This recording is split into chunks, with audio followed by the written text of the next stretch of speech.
Attorney, balikan lang kita ha. Tanggap lang tayo ng isa pang report. Ipinaliwanag po ng isang retired general kung paano ginagamit ang confidential or intelligence funds ng mga civilian government agencies. Kaugnay ito sa issue ng Mary Grace Piatos at discrepancies sa acknowledgement receipts ng Office of the Vice President sa kanilang confidential funds. Narito ang balita live mula kay MJ Mondihar dyan sa Senado. MJ.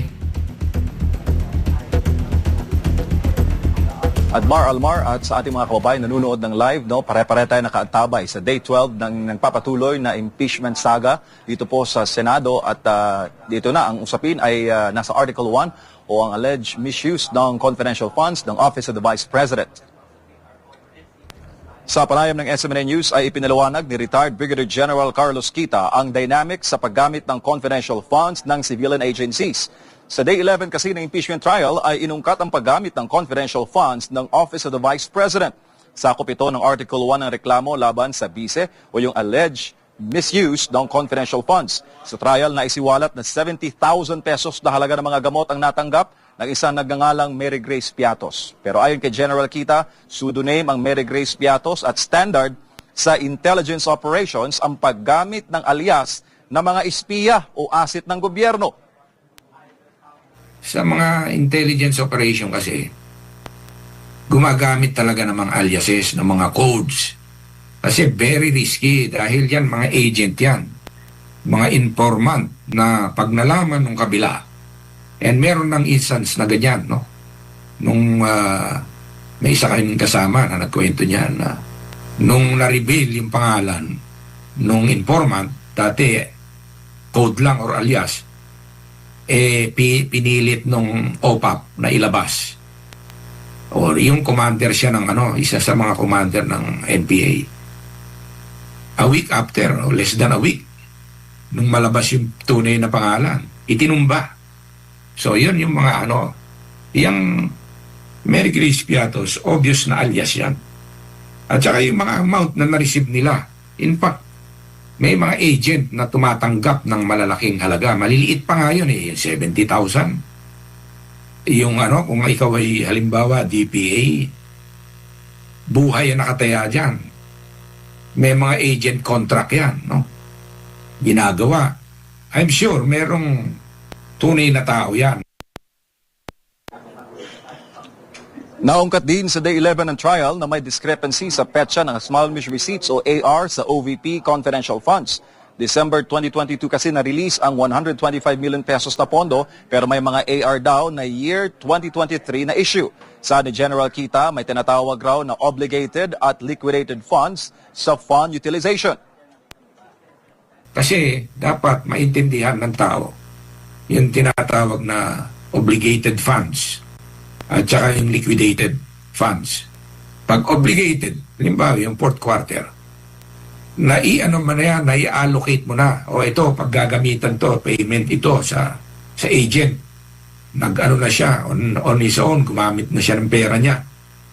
Babayaran niya. Kumbaga, committed na to. Itong pondo na to, committed na. Yun ang obligated, no? So, committed na siya.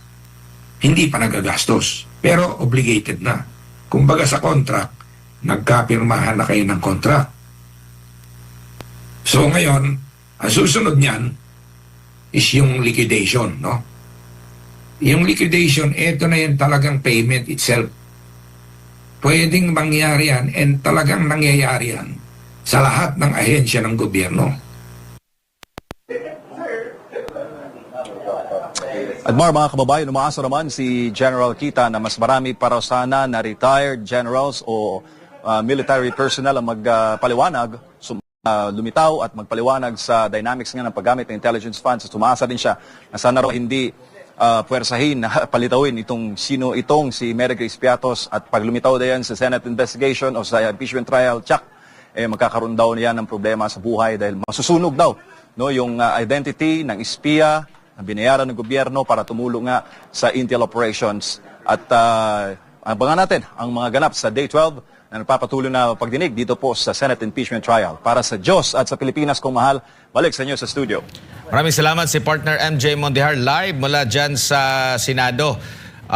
Bilang panghuli na lang siguro, attorney, dahil meron na lang at least 2 minuto po, no, bago mag-umpisa yung day 12 na trial. Ano na lang po yung mensahe niyo sa ating mga kababayan po, lalo na yung pag-assess po, pagtanggap, pag-treatment nila dito sa kanilang mga naririnig during trials po, attorney, paano nila tanggapin ito at himayin? Una-una, buksan nila ang isip nila, no? Kasi maraming spin, maraming fake news na sinasabi na pag binuksan mo ito at halimbawa yung mga dokumento tungkol sa yung confidential fund, ang naririnig nila ng mga karamihan na lumalabas sa mainstream media except SMNI and Net25 siguro, ang lumalabas doon may ano na meron ng dagdag na interpretation, may dagdag na spin. So maging ano tayo, maging careful tayo dahil halimbawa pinapalabas na may tinatago itong si VP. Habang binubuksan mo mas lalo pang gumaganda ang imahen. The ratings are going, mas lalong gaganda ang reputasyon ng Vice President, Office of the Vice President and DepEd under VP Sara dahil ang napaka-frugal nila, napakatipid nila sa paggamit ng pondo. Hindi sila lustay. Hindi Sara lustay, kundi napakahusay nila, napakakonti. Dagdagan dapat ng pondo. Bakit yun lang?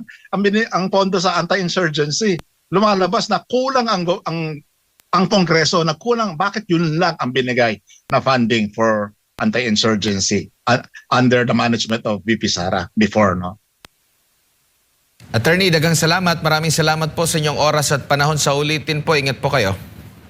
Dagang salamat para sa Diyos, para sa bayan.